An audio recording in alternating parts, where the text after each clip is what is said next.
looking inwards to oneself, how would self-improvement have a space in either being more being promoted more often within this space of nonprofit organizations and altruism and giving, within this conversation, as I say, the conversation or the discourse that you commonly hear?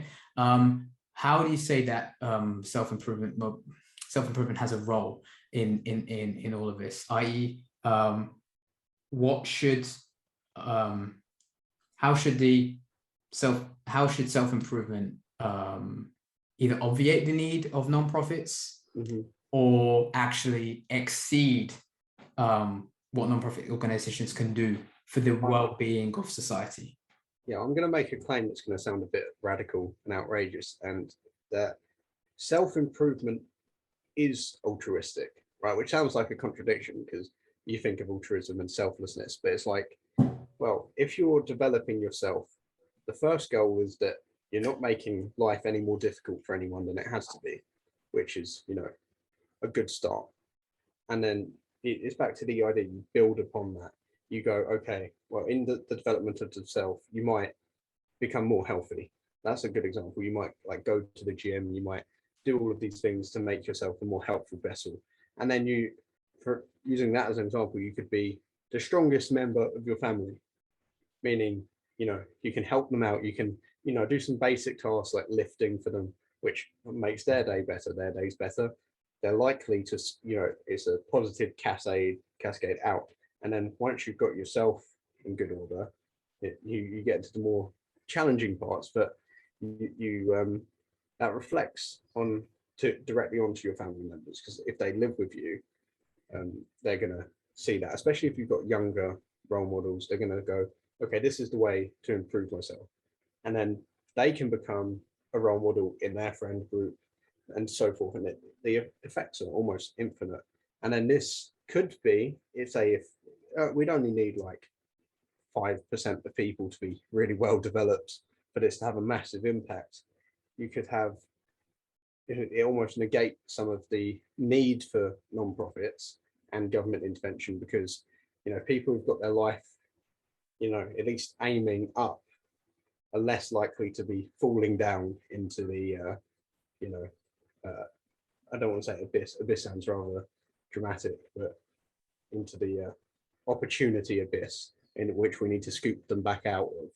Obviously there are going to be people who still fall down that route, but there is almost no way to state enough how important it is to be a developed individual, because you can stop all sorts of catastrophe if you're well developed.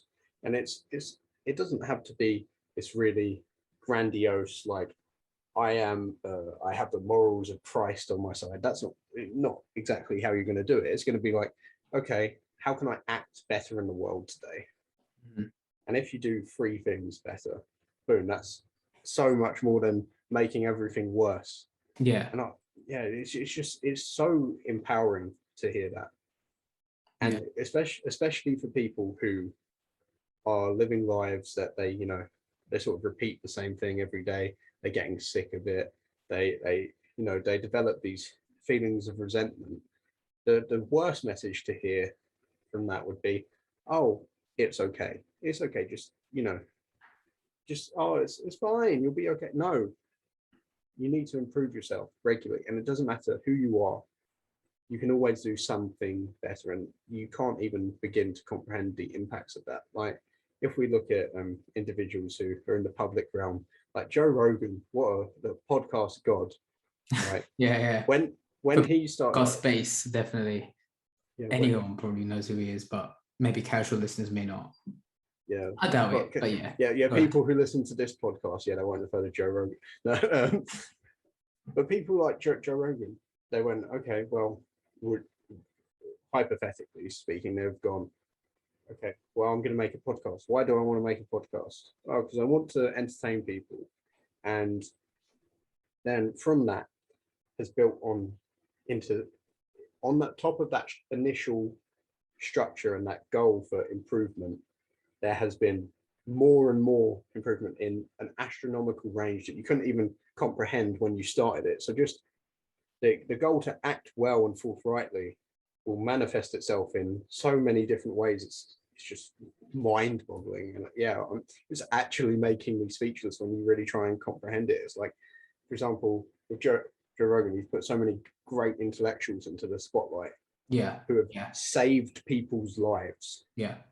And it's just like, well, maybe, yeah, just act to make the world better rather than worse. Yeah, exactly. That is definitely an aspect in increasing the standard of living, which in probably, you know, psychologists may consider the Maslow's hierarchy of needs. It's like, which ways can you attack the issues that sort of are dragging people's position in this pyramid lower and lower and lower? So one, which is actually, yeah, quite liberating to know, is, yeah, self-improvement will increase yours and other people's positions on this sort of pyramid of well-being, which I guess is the ultimate goal of all endeavors. Put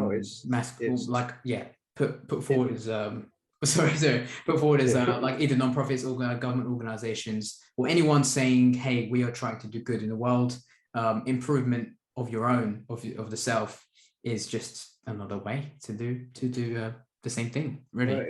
It also means you get to lay in your deathbed knowing that your existence was justified and that the people you're leaving behind are better off for it and they can make the world a better place. So if you want a profound source of meaning, start improving yourself, because wow, that's the goal. We all know we're going to die. You don't want to be there with regrets. You want to be, hey, I made the world a bit better. Yeah, and maybe it'll improve the function of all institutions as well at the same time. So a lot of other problems will tend to evaporate.